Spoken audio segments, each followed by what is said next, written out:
అందరికీ నమస్కారం అండి. ఈరోజు మనం కుంభరాశి వారి గురించి తెలుసుకోబోతున్నాం. కుంభరాశి వారికి ఆగస్టు 2, 3, 4, 5 తారీఖులో జరగబోయే పరిణామాల గురించి తెలుసుకుందామండి. కుంభరాశి జాతకులు గనక మన ఛానల్‌ని ఇప్పుడే చూస్తున్నట్లయితే దయచేసి ఛానల్‌ని అయితే సబ్స్క్రైబ్ చేసుకొని, ఈ వీడియో గనక మీకు నచ్చితే ఒక చిన్న లైక్ ఇచ్చి సపోర్ట్ చేయడం మాత్రం మర్చిపోకండి. అలాగే వీడియోను చివరి వరకు చూడనండి. కొంతమంది వ్యక్తుల యొక్క అంటే వారి యొక్క ప్రవర్తనతో కావచ్చు, లేదంటే వారి పేర్లు ఉన్న వారి అక్షరాలతో కావచ్చు, కొంచెం జాగ్రత్తగా అయితే మీరు తప్పకుండా ఉండాలి. ఇంతకీ ఎవరు ఆ వ్యక్తులు? ఆ వ్యక్తులతో మీరు ఎందుకు జాగ్రత్త తీసుకోవాల్సినటువంటి అవసరం ఏర్పడింది? ఇదంతా కూడా క్లియర్‌గా తెలుసుకునే ప్రయత్నం చేయండి. వీడియోని ఎక్కడా కూడా స్కిప్ చేయకుండా చివరి వరకు చూస్తే మీకు పూర్తిగా అర్థమవుతుంది. కాలం మిమ్మల్ని ఈ రోజున ఈ వీడియో ముందుకు తీసుకొచ్చిందంటే నిజంగా మీరు తెలుసుకోవాల్సింది ఏదో ఉందనే అర్థం. మీ జీవితంలో ఒక పెను తుఫాను సృష్టించి మీ కన్నీళ్లకు కారణమైనటువంటి వాళ్ళ కర్మ ఫలితం మొదలైందని చెప్పడానికి ఈరోజు ఈ వీడియో మీ ముందుకొచ్చింది. అంటే మీరు ఎవరినైతే గుడ్డిగా నమ్ముతున్నారో, ఎవరి కోసమైతే మీ సమయాన్ని, ధనాన్ని, ప్రాణాన్ని సైతం పణంగా పెట్టారో, సరిగ్గా వాళ్లే మిమ్మల్ని నడి రోడ్డు మీద నిలబెట్టి ఏడిపిస్తున్నారు. ఆ మోసం చేసిన వాళ్లే ఇప్పుడు మీకోసం, మీ క్షమాపణ కోసం పిచ్చి వాళ్ళలాగా ఎదురు చూసేటటువంటి సమయం ఆసనమైందనే చెప్పుకోవచ్చు. అలాగే ఈ రోజున మీ ఇష్టదైవాన్ని ఒక్కసారి మనసులో తలుచుకొని ఈ మాటలను వినండి. ఈరోజు నేను చెప్పబోయేటటువంటి విషయాలు తప్పకుండా మీ మనసును తాకుతాయి. ముఖ్యంగా 3 అక్షరాలతో పేర్లు మొదలయ్యే వారిలో మీరు ఎందుకు వారితో అప్రమత్తంగా ఉండాలనేది మీరు వివరంగా తెలుసుకోగలుగుతారు. ఈ నిజాలు జీర్ణించుకోవడం అనేది కొంచెం మీకు కష్టంగా అనిపించవచ్చు, గుండె బరువెక్కవచ్చు. కానీ మీ భవిష్యత్తు కోసం, మీ ప్రశాంతత కోసం ఈ నిజాలను మీరు తెలుసుకునే తీరాలి. మీ జీవితాన్ని ఒక ఆట బొమ్మలా వాడుకున్న వాళ్లకు కాలం ఎలాంటి గుణపాఠం చెప్పబోతుందో, వాళ్ళ పరిస్థితి ఇప్పుడు ఏ విధంగా తలకిందులు కాబోతుందో తెలుసుకుంటే నిజంగా మీరు ఆశ్చర్యపోతారు. మీ సమస్యలు తీరిపోవాలని, మీ కష్టాలు తొలగిపోయి మీకు ఆ భగవంతుడి యొక్క ఆశీస్సులు ఎప్పుడూ కూడా ఉండాలని మనస్ఫూర్తిగా నేను కూడా వేడుకుంటున్నాను. అలాగే నేను మీకు ఒక శ్రేయోభిలాషిగా మీ మంచితనాన్ని, అలాగే మిమ్మల్ని అర్థం చేసుకునేటటువంటి ఒక స్నేహితురాలిగా చెప్తున్నానండి. మీ సమస్య ఏదైనా కానీ అది భగవంతుడి పాదాల చెంత పెట్టినట్లుగా భావించి మనస్సును ప్రశాంతంగా ఉంచుకొని మరీ వినండి. చెప్పాలంటే పుట్టినవారు, ఈ రాశిలో పుట్టినవారు ఎవరైతే ఉన్నారో సహజంగానే చాలా సున్నితమైనటువంటి మనసుతో ఉంటారు. ఎదుటివారి కష్టాల్లో ఉన్నారని చెప్పి మీ మనసుకు అనిపిస్తే చాలండి, మీ జేబులో ఉన్నటువంటి ఆఖరి రూపాయి అయినా కానీ తీసి ఎదుటి వ్యక్తులకు ఇచ్చేంత గొప్ప దాతృత్వం మీది. ఎవరైనా 2 కన్నీటి బొట్లు కారిస్తే చాలు మీ గుండె కరిగిపోతుంది. అది మీ పాలిట అతిపెద్ద శాపంగా మారుతుందని ఎప్పుడైనా ఆలోచించారా? మీరు సరైన వాళ్ళను కాకుండా తప్పుడు వ్యక్తులను నమ్మడం వల్లే మీ జీవితంలో ఎన్నో కష్టాలు, ఊహించినటువంటి నష్టాలు ఇప్పటి వరకు మీరు ఎదుర్కొన్నారు. అవునా కాదా? మీ చుట్టూ ఉన్నవాళ్ళు మీ మంచితనాన్ని మీ బలహీనతగా చూశారు. స్నేహితు రూపంలో వచ్చిన వాళ్ళు మీ నమ్మకాన్ని ఆసరాగా చేసుకుని మిమ్మల్ని పూర్తిగా వాడుకున్నారు. బంధువుల ముసుగులో వచ్చిన వాళ్ళు మీ ఎదురుగా గోతులు తీస్తూ, అంటే మీ ఎదురుగా నవ్వుతూ మీ వెనుక గోతులు తీస్తూ ఉన్నారు. ఆర్థికంగా, మానసికంగా, వ్యక్తిగతంగా ఇలా మీరు ఎన్నో రకాలుగా ఎన్నోసార్లు మోసపోయారు. ఇక ఎవరికో ఏదో అవసరం వచ్చిందని వాళ్ళు ఏడుస్తూ మీ దగ్గరకు వస్తే మీ అప్పులు కూడా, అలాగే మీ సమస్యలన్నీ పక్కన పెట్టి మరి ఎదుటి వ్యక్తుల యొక్క సమస్యల గురించి, వారికి ఏదైనా కానీ అవసరం ఉందని చెప్పి వారికి అప్పుగా ఇచ్చి డబ్బులను మీరు తెచ్చిచ్చారు. మీ కడుపు మార్చుకొని మరి వాళ్ళ కడుపు నింపారు. కానీ తీరా మీ చేతిలో డబ్బు అయిపోయాక, లేదా మీరు అడిగే సమయం వచ్చిన తర్వాత వాళ్ళు ఎలా ముఖం చాటేశారో ఒక్కసారి మీ గతాన్ని మీరు గుర్తు చేసుకోండి. అసలు వాళ్ళు ఫోన్ నెంబర్లు మార్చేయడం, లేదా మీ నెంబర్ని ఏదైనా బ్లాక్ చేయడం, ఇటువంటివి కూడా చేసి ఉండవచ్చు. అయితే వాళ్ళకి ఏదో అన్యాయం చేసినట్లుగా తిరిగి మీ మీద నిందలు వేయడం లాంటివి జరిగాయి. మీ అంతరాత్మకు కూడా ఈ విషయాలన్నీ తెలుసనే చెప్పుకోవాలండి. అలాగే ఎన్నో దొంగ వాగ్దానాలు, ఎన్నో అబద్ధపు మాటలు, ఇవన్నీ కూడా నమ్మి మీరు మీ జీవితంలో ఎంతో విలువైనటువంటి సమయాన్ని, డబ్బును, యవ్వనాన్ని కోల్పోయారు. వాళ్ళు మీతో ఆడినటువంటి మానసిక చదరంగంలో మీరు అమాయకంగా చాలా రకాలుగా మోసపోయి వారిని దారుణంగా బాధపడుతున్నారు. ఇదంతా తలుచుకుంటే మీకే తెలియకుండా మీ కళ్ళల్లో నీళ్లు తిరుగుతున్నాయి కదా, మీ గొంతు మూగబోతుంది. ఒకానొక దశలో ఎవరో ఒక స్నేహితుడిని ప్రాణంగా నమ్మి మీరు మీ కష్టార్జితాన్నంతా కూడా దారపోసి ఉండవచ్చు. నా కుటుంబం రోడ్డున పడింది, నాకు ఈ ఒక్క సహాయం చేయని చెప్పి బ్రతిమలాడితే మీ సొంత వాళ్ళను కాదని మరి సహాయం చేశారు. మీ అవసరాలను వాయిదా వేసుకున్నారు. చివరికి ఆ స్నేహితుడు మరలా మిమ్మల్ని ఆర్థికంగా కాకుండా మానసికంగా కూడా మోసం చేసి ముంచేసి వెళ్ళిపోయారు. ఇక మీరు ఫోన్ చేస్తే కట్ చేస్తారు, ఎదురు పడితే గుర్తుపట్టనట్లుగా వెళ్ళిపోతారు. అలాగే ఒక బంధువును నమ్మి మీరు మీ ఇంట్లో ఆశ్రయం ఇస్తే వాళ్ళు మీ ఇంట్లోనే ఉంటూ మీ కుటుంబ సభ్యుల మధ్య, మీ మధ్య, మీ భార్యాభర్తల మధ్య అన్నదమ్ముల మధ్య చిచ్చు పెట్టారు. ఉన్న ప్రశాంతతను పూర్తిగా నాశనం చేశారు. మీ పడక గది రహస్యాలను తెలుసుకొని వాటిని బయట 10 మందిలో చెప్పి చులకన చేసి మాట్లాడారు. ఇంకొకరు మీ జీవితంలోకి వచ్చి నేను మీకు అండగా ఉంటాను, మీ కష్టసుఖాల్లో పాలు పంచుకుంటాను, నీకు తోడుగా ఉంటానని చెప్పి మీ భావోద్వేగాలతో దారుణంగా ఆడుకున్నారు. వాళ్ళ మాటలు నమ్మి మీరు మీ జీవితంలో ఎన్నో విలువైనటువంటి సంవత్సరాలను కూడా వృధా చేసుకున్నారు. ఇతరులు మిమ్మల్ని చూసి పిచ్చివాళ్ళని చెప్పి నవ్వుతుంటే మీరు మాత్రం మౌనంగా ఆ గుండె కోతను భరించారు. వాళ్ళకే మాత్రం అన్యాయం జరగకూడదని, వాళ్ళు బాగుండాలని మీరు కోరుకుంటే వాళ్ళు మాత్రం మిమ్మల్ని నిలువునా ముంచారు. మరి ఈ విషయాలన్నీ కూడా తలుచుకుంటే, చెప్పుకుంటే మీ మనసు చాలా బాధగా అనిపించవచ్చండి. మీరు భయపడిన ఈ భయంకరమైనటువంటి నిజాలను నిజంగా మీరు బయటకు ఎవరికీ కూడా చెప్పుకోలేకపోయారు. ఎంత గుండె కోత! అయితే ఈ సమస్యలు ఎన్నున్నా కూడా పెదవుల మీద చిరునవ్వు చెదరకుండా అందరితో కూడా మామూలుగానే మాట్లాడారు. అలాగే ఆఫీస్లో, ఇంట్లో, పండుగల్లో అందరి ముందు కూడా నవ్వుతూనే తిరిగారు. మిమ్మల్ని మోసం చేసిన వాళ్ళు మాత్రం చాలా సంతోషంగా ఉన్నారని, వాళ్ళు జీవితం చాలా అద్భుతంగా సాగిపోతుందని మీరు ఎన్నోసార్లు అనుకొని ఉంటారు కదా. వాళ్ళు అలా కారులో తిరుగుతూ ఉంటే నవ్వుతూ హాయిగా కుటుంబ సభ్యులతో ఆనందంగా సమయాన్ని గడుపుతూ ఉంటే ధర్మం, న్యాయం అనేది అసలు ఎక్కడున్నాయి? భగవంతుడు వీళ్ళను ఎందుకు శిక్షించడం లేదు? నాకెందుకు ఈ కర్మ పట్టిందని చెప్పి మీరు ఎన్నోసార్లు నిద్రలేనటువంటి రాత్రులు గడిపారు. దేవుడి ముందు నిలబడి ఎన్నోసార్లు కన్నీళ్లతో స్వామిని ప్రశ్నించారు. మీ జీవితం ఇక ఆగిపోయింది అని చెప్పి అనుకున్నారు. అలాగే ఒక అతి ముఖ్యమైనటువంటి సత్యాన్ని మీరు పూర్తిగా మర్చిపోతున్నారు. కర్మ ఎవరిని కూడా ఎప్పటికీ విడిచిపెట్టదు. కర్మ అనేది దేన్ని మర్చిపోదు. అయితే మీరు విసిరినటువంటి రాయి లాంటిది కాదండి, అది మీరు నాటినటువంటి విత్తనం లాంటిది. అది ఎదిగి చెట్టు ఫలాలు ఇవ్వడానికి కొంత సమయం అయితే పడుతుంది. అది ఎలా నిశ్శబ్దంగా తన పని తాను చేసుకుంటూ వెళ్తుందో, ఎప్పుడో ఒకప్పుడు ఎక్కడో ఒక చోట చేసినటువంటి తప్పుకు వడ్డీతో సహా మూల్యం చెల్లించుకోక తప్పదు. మరిప్పుడు సరిగ్గా అదే జరగబోతుంది. కాలచక్రం గిర్రున తిరిగింది. నా మాటను విశ్వసించండి. సృష్టిలో మార్పు అనేది ఎప్పుడైనా కానీ మొదలవుతుంది. ఒకప్పుడు మిమ్మల్ని చూసి ఎగతాళిగా నవ్విన వారు, మిమ్మల్ని అడుగడుగున అవమానించిన వాళ్ళు, మీ అమాయకత్వాన్ని ఆసరాగా చేసుకొని మీ నమ్మకాన్ని ఒమ్ము చేసిన వాళ్ళు ఇప్పుడు తీవ్రమైనటువంటి అశాంతికి గురవుతారు. వారికి నిద్ర కరువవుతుంది. వాళ్ళ గుండెల్లో భయం మొదలవుతుంది. ఇక మీరు జీవితంలో ఏ మాత్రమూ కూడా కోలుకోలేరు అని తప్పకుండా వారికై వారే తెలుసుకుంటారు. మీరు ఎప్పటికీ వాళ్ళ ముందు ఓడిపోయినా వారిలాగా తల వంచుకునేటటువంటి పరిస్థితి అయితే మీకు రాదు. వాళ్ళు అహంకారంతో ఇలా అనుకుంటూ ఉంటారు. కానీ మీరు మాత్రం ఎప్పుడూ కూడా సంతోషంగా, ఆనందంగానే మీ జీవితాన్ని గడపబోతున్నారు. అయితే మీ జీవితం మీరు మరలా నిర్మించుకోవడం చూసి వాళ్లకు చెమటలు పట్టబోతున్నాయి.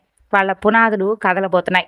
అసలు ఎవరు ఈ వ్యక్తులు? ఎందుకు వీళ్ళు ఇప్పుడు మీకోసం ఎదురు చూసేటటువంటి కాలం అనేది, సమయం అనేది ఈ విధంగా ఏర్పడబోతుంది? అసలు ఏంటిది అనేది మీరు చాలా రకాల ప్రశ్నలు అనేవి మీ మెదడులో తిరుగుతూ ఉండవచ్చు. అసలు ఆ వ్యక్తులు ఎవరు? ఆ 3 వ్యక్తుల యొక్క పేర్లు ఏమిటి? ఇవన్నీ కూడా కొంచెం ఓపిక పట్టండి. ఎందుకంటే ఈ సత్యాన్ని మీరు నెమ్మదిగా లోతుగా అర్థం చేసుకున్న తర్వాత తెలుసుకుంటారు. కాలం మారుతుందని నేను గట్టిగా ఎందుకు అంటున్నానంటే, మీ జీవితంలో మరలా ఆ పాత వ్యక్తులు రావాలని చెప్పి విపరీతమైన ప్రయత్నాలు చేస్తూ కూర్చున్నారు.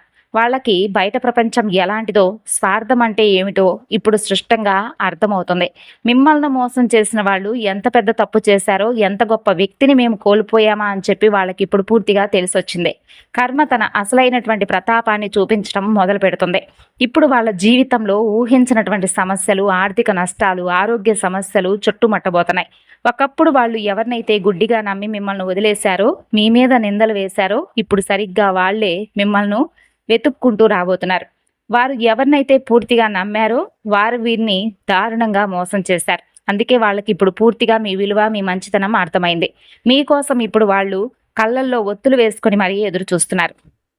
మీతో మరలా ఎలాగైనా కానీ పరిచయం పెంచుకోవాలని, మీ ద్వారా మరలా లబ్ధి పొందాలని, లేదా కనీసం మీ సానుభూతైనా పొందాలని వాళ్ళు రకరకాల ప్రణాళికలనైతే వేసుకుంటూ ఉన్నారు.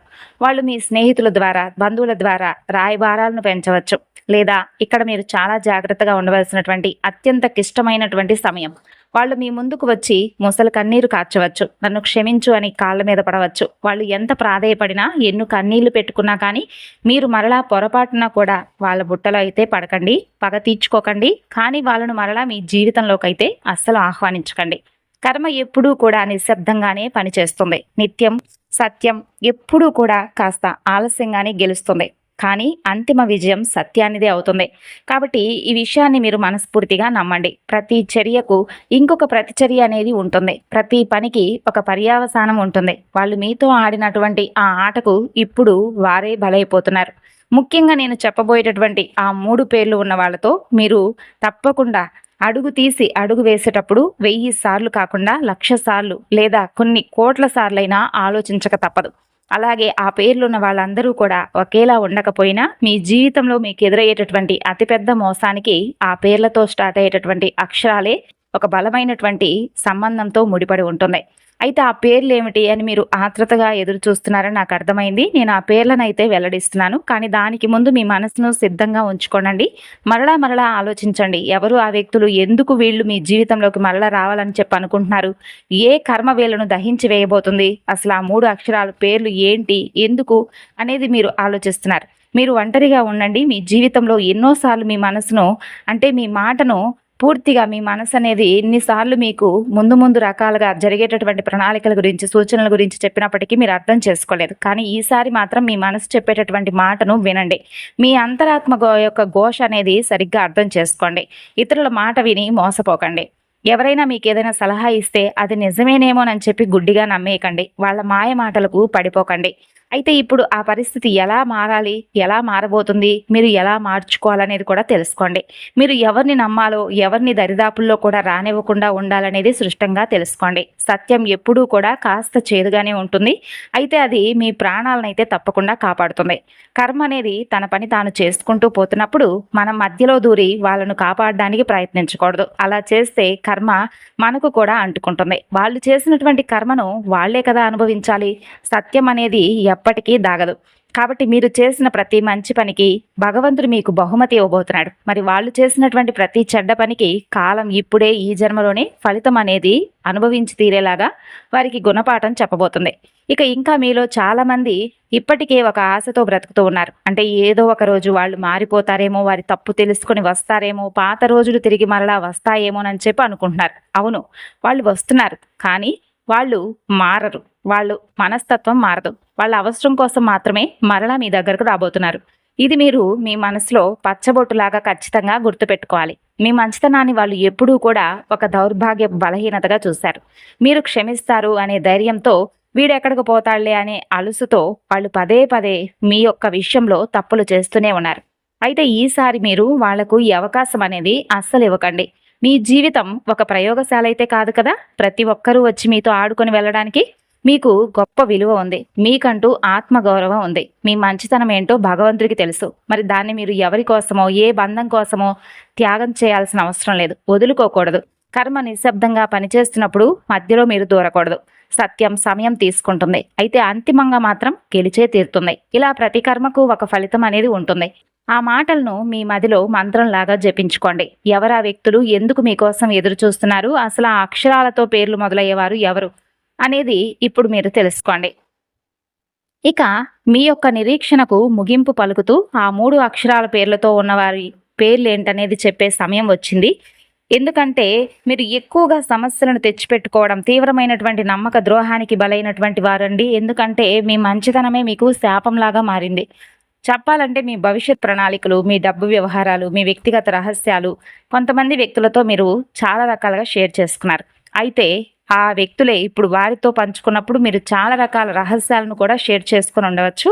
అయితే ఏంటంటే ఇప్పుడు నేను చెప్పబోయేటటువంటి 3 అక్షరాలతో పేర్లు మొదలయ్యే వారిలో మొదటి అక్షరం ఎస్, రెండవ అక్షరం ఎం, మూడవ అక్షరం ఆర్. ఈ 3 అక్షరాలతో పేర్లు మొదలయ్యేవారు మీ జీవితంలో గతంలో ఏదో ఒక అనుబంధం లేదా ఒక బంధం అనేది ఏర్పరచుకొని ఉండవచ్చు. ఏదో ఒక విధంగా మిమ్మల్ని ప్రభావితం చేసి ఉండవచ్చు. అయితే ఇక్కడ నేను ఒక అంతిమమైనటువంటి విషయం అయితే మీకు చెప్పబోతున్నాను. దీన్ని మీరు చాలా స్పష్టంగా, నిశ్చితంగా అర్థం చేసుకోవాలి. ఈ ఎస్ఎంఆర్ అనేటటువంటి అక్షరాలతో పేర్లు మొదలయ్యేటటువంటి ప్రతి ఒక్కరూ కూడా చెడ్డవారని చెప్పి కాదర్థం. వాళ్ళందరూ కూడా మోసగాళ్ళని చెప్పి నేను చెప్పడం లేదు. ఈ లోకంలో ఈ అక్షరాలతో పేర్లున్నవారు ఎంతో మంది ఉన్నారు. అద్భుతమైనటువంటి వ్యక్తులు ఉన్నారు. ఎంతో దయా హృదయం ఉన్నవాళ్ళు ఉన్నారు. గొప్ప గొప్ప సాధకులు ఉన్నారు. వాళ్ళు సమాజానికి ఎన్నో రకాల మేలు చేశారు. బహుశా మీ జీవితంలో కూడా ఈ అక్షరాలతో ఉన్నవారు మంచివాళ్ళు కూడా ఉన్నారు. అయితే ఎవరిని కేవలం వాళ్ళ పేర్లతో అలాగే వారి యొక్క మనస్తత్వాన్ని బట్టి అంచనా వేయకూడదు. ఎందుకంటే మీకు మీ మనసుకు బాగా దగ్గరగా ఒక అవగాహన అనేది వచ్చి ఉంటుంది. ఏ వ్యక్తులు ఎలా ఉన్నారు, ఎలా నడుచుకున్నారు మీతో అనేది. అయితే కేవలం వారి పేర్లతో స్టార్ట్ అయ్యేటటువంటి అక్షరాలు కాబట్టి ఈ విధంగా వివరించడం జరిగింది. అయితే ఇంకా చెప్పాలంటే మీ యొక్క గ్రహస్థితులకు కారణం ఈ వ్యక్తులేనని చెప్పి మీరు బలంగా నమ్మండి. ఇక కొన్నిసార్లు వారితో ఏర్పడినటువంటి మనస్పర్ధలు, నమ్మక ద్రోహాలు ఇటువంటివన్నీ గుర్తుకు చేసుకోండి. వారితో ఏ విధంగా మీరు ప్రవర్తించారు, వారు మీతో ఎలా ప్రవర్తించారనేది ఒకసారి జ్ఞాపకం చేసుకోండి. కాబట్టి ఈ అక్షరాలతో ఉన్నటువంటి వ్యక్తులతో మీరు తక్షణమే సంబంధాలు తెంచుకోవాలని ఇక్కడ నేను చెప్పడం లేదు. కేవలం ముఖ్యమైనటువంటి విషయాల్లో కొంచెం అప్రమత్తంగా ఉండాలని, గుడ్డిగా ఎవరిని నమ్మకూడదని మాత్రమే నా సలహా. వాళ్ళకు మీకు ఎంత సన్నిహితులైనా కానీ మీ ప్రాణాలు తీసుకెళ్ళి వాళ్ళ చేతిలో అయితే పెట్టరు కదా. కాబట్టి అదే పనిని మీరు చేయబోతున్నారు. కాబట్టి సురక్షితంగా ఉండండి. అలాగే ఈ వీడియోను ఒంటరిగా ఎందుకు చూడమని చెప్పానంటే, నేను మొదట్లోనే పదే పదే చెప్పాను. అంటే మీకు వివరంగా వివరించబోతున్నాను. కాబట్టి దయచేసి ప్రశాంతంగా వినడానికి, శ్రద్ధగా ఆలకించడానికి మాత్రమే ఒంటరిగా వినండి అని చెప్పాను. ఈ సందేశం కేవలం మీకు మాత్రమే ఉద్దేశించబడింది అని చెప్పి ఒక జాగ్రత్తతో, ఒక హెచ్చరికతో మీకోసం ఈ వివరణ అంతా కూడా చెప్పడం జరిగింది. ఇక మీరు మీ జీవితంలో ఎవరిని నమ్మాలి, ఎవరిని దూరం పెట్టాలి అనేది మీ పక్కవారి మాటలు వినకుండా నిజాయితీగా మీ అంతరాత్మ మాటలను వినండి అని చెప్పడానికి ఇదొక సూచన. కాబట్టి ఇక్కడి నుండి మీరు జాగ్రత్తగా ఆలోచించుకోవాల్సినటువంటి సమయం. అయితే మీరు ఇతరులతో ఉన్నప్పుడు వాళ్ళ ఆలోచనలు, వాళ్ళ మాటలు, వాళ్ళ భావోద్వేగాలు మీ నిర్ణయాలను ఖచ్చితంగా ప్రభావితమైతే చేస్తాయండి. అయితే మీరు ఒంటరిగా ఉన్నప్పుడు మాత్రమే మీకు సంపూర్ణమైనటువంటి మానసిక స్పష్టత అనేది వస్తుంది. నిశ్శబ్దంలోనే మీరు మీ అంతరాత్మ మాటను, అలాగే అంతరాత్మ చెప్పేటటువంటి ప్రతి విషయాన్ని కూడా స్పష్టంగా అర్థం చేసుకోగలుగుతారు. ఇక మీ జీవితానికి సంబంధించినటువంటి అతి ముఖ్యమైనటువంటి నిర్ణయాలు ఇతరుల ప్రభావం ఏమాత్రం లేకుండా మీరే సొంతంగా తీసుకోవాలి. అందుకే ఒంటరిగా ఉన్నప్పుడు ఈ విషయాలు వింటే మీరు మీ గతాన్ని తప్పుపట్టకుండా భవిష్యత్తును సరిదిద్దుకునేటటువంటి అద్భుతమైన అవకాశం మీ చేతుల్లోనే ఉంటుంది. అలాగే మీ ఆత్మ పరిశీలన కోసం మీరు చేయవలసినటువంటి అద్భుతమైన శక్తివంతమైనటువంటి ప్రక్రియ గురించి కూడా నేను వివరించబోతున్నాను. ఇది ఎలాంటి పూజ కాదు, అలాగే మంత్రతంత్రాలు, భయపెట్టేటటువంటి ఆచార వ్యవహారాలు కాదు. దీనికి ₹1 కూడా ఖర్చు కాదు. కేవలం మీ మానసిక వికాసానికి, మీ మనశ్శాంతికి, మీ ఉన్నతికి సంబంధించినటువంటి స్వచ్ఛమైనటువంటి ఆధ్యాత్మిక మార్గదర్శకత్వం. ఒక ప్రశాంతమైనటువంటి సమయంలో ఇంట్లో ఎవరూ కూడా మిమ్మల్ని డిస్టర్బ్ చేయలేనటువంటి ఒక చోట టీవీలు, ఫోన్లు అన్నీ కూడా పక్కన పెట్టి ఒంటరిగా కూర్చోండి. ఒక శుభ్రమైనటువంటి తెల్లని కాగితం, ఒక పెన్ను తీసుకోండి. కళ్ళు మూసుకొని 12 నిమిషాల పాటు మీ శ్వాస మీద ధ్యాస పెట్టి ఇంటి ఇష్టదైవాన్ని లేదా కులదేవతను, లేదంటే మీ యొక్క బాగా ఎక్కువగా ఇష్టపడేటటువంటి దైవాన్ని, అనంతమైనటువంటి విశ్వాన్ని ఒకసారి ప్రార్థించుకోండి. మీ మనసులో ఉన్నటువంటి ఆలోచనలన్నీ కూడా శాంతించే వరకు అలాగే కూర్చోండి. తర్వాత నెమ్మదిగా కళ్ళు తెరిచి మీ జీవితంలో మీరు ప్రస్తుతం అత్యంత ఎక్కువగా నమ్మేటటువంటి వ్యక్తుల పేర్లను ఆ తెల్ల కాగితం మీద రాయండి. వాళ్ళు ఎవరైనా కావచ్చు, మీ తల్లిదండ్రులు కావచ్చు, తోబుట్టువులు, ప్రాణ స్నేహితులు, బంధువులు, మీ భాగస్వామి కావచ్చు. ఆ పేర్లు పక్కన వాళ్ళను మీరు ఎందుకు అంతగా నమ్ముతున్నారు, దానికి కలిగినటువంటి బలమైనటువంటి కారణాలు ఏంటనేది కూడా రాయండి. ఇక వాళ్ళు గతంలో మీ కష్టాల్లో ఉన్నప్పుడు మీకు నిజంగా అండగా నిలబడ్డారా, లేదంటే వాళ్ళ మాటలు బాగుంటాయని చెప్పి వాళ్ళు తీయగా మాట్లాడుతున్నారని చెప్పి నమ్ముతున్నారా అని మిమ్మల్ని మీరు నిజాయితీగా ప్రశ్నించుకొని ఒకసారి విశ్లేషించుకోండి. ఏ మాత్రం పక్షపాతం లేకుండా రాయండి. తర్వాత అదే కాగితం కింద భాగంలో మీ జీవితంలో మిమ్మల్ని పదే పదే నిరాశపరిచిన, మీకు పదే పదే కన్నీళ్లు మిగిలిచ్చినటువంటి వాళ్ళ పేర్లు కూడా రాయండి. వాళ్ళు మిమ్మల్ని ఎలా మోసం చేశారు, ఏ విషయాల్లో నమ్మకాన్ని వమ్ము చేశారు, మీ డబ్బు తీసుకుని ఎలా ఎగ్గొట్టారు, మీ ప్రేమను వాడుకొని వదిలేశారా, మీ రహస్యాలను బయట పెట్టారా అనేది కూడా స్పష్టంగా రాయండి. తర్వాత ఆ 2 జాబితాలను కళ్ళారా చాలా జాగ్రత్తగా పరిశీలించండి. ఇప్పుడు మీకు ఒక ఆశ్చర్యకరమైనటువంటి నిజం అనేది తెలుస్తుంది. మీరు ఎవరినైతే గుడ్డిగా ప్రాణంగా నమ్మారో వాళ్లే మిమ్మల్ని ఎక్కువసార్లు బాధపెట్టి ఉండవచ్చు. ఇప్పుడు మీకంటూ కొన్ని కఠినమైనటువంటి హద్దులు, కొన్ని నిర్ణయించుకోవాల్సినటువంటి సమయం అన్నమాట. అయితే ఈ 4 రోజుల్లో తగు జాగ్రత్తలు అనేవి తప్పకుండా మీరు తీసుకోవాలి. మరి కుంభరాశి వారు ఆగస్టు 2, 3, 4, 5 తారీఖుల్లో చేసుకోవాల్సినటువంటి దేవతారాధన పరిహారాల గురించి తెలుసుకుందామండి. సూర్యనారాయణ స్వామి వారికి అర్ఘ్యాన్ని సమర్పించండి. ఇక ఈ రోజున ఆగస్టు 2వ తేదీన అంగారక సంకటహర చతుర్థి కాబట్టి ఈ రోజున గణపతి ఆరాధన చేసుకోండి. స్వామివారికి గరికతో చక్కగా పూజ చేసుకోవడం వలన మీకున్నటువంటి సకల దోషాలు తొలగిపోతాయి. ఇక ఈ రోజున గోధుమలు లేదా ఎర్రని పండ్లను ఎవరికైనా దానంగా ఇవ్వండి. అలాగే ఆగస్టు 3 పరమేశ్వరుడికి జలాభిషేకమైనా చేసుకుని ఓం నమ శివాయ అనే మంత్రాన్ని జపించండి. ఆగస్టు 4వ తేదీన హనుమాన్ చాలీసా చదవడం లేదా స్వామివారిని దర్శించుకోవడం చేయండి. ఈ రోజున ఎర్ర కందిపప్పు లేదా బెల్లాన్ని ఎవరికైనా దానంగా ఇవ్వడం. చాలా మంచిది. ఆగస్టు 5వ తేదీన బుధవారం రోజున మహాగణాధిపతిని పూజించండి. ఓం గం గణపతయే నమః అనే ఈ మంత్రాన్ని 108 సార్లు జపించుకోండి. ఇక ఈ రోజున పచ్చని పెసరపప్పు దానం చేయడం చాలా మంచిదండి. బుధగ్రహ అనుగ్రహం మీకు లభిస్తుంది. విద్య, ఉద్యోగం, వ్యాపారంలో విజయాలైతే మీకు తప్పకుండా కలుగుతాయి. మరి తెలుసుకున్నారు కదండి కుంభరాశి వారు. ఈ వీడియో మీకు నచ్చితే మరికొంతమందికి షేర్ చేయండి. మరొక వీడియోలో కలుసుకుందాం. ధన్యవాదాలు.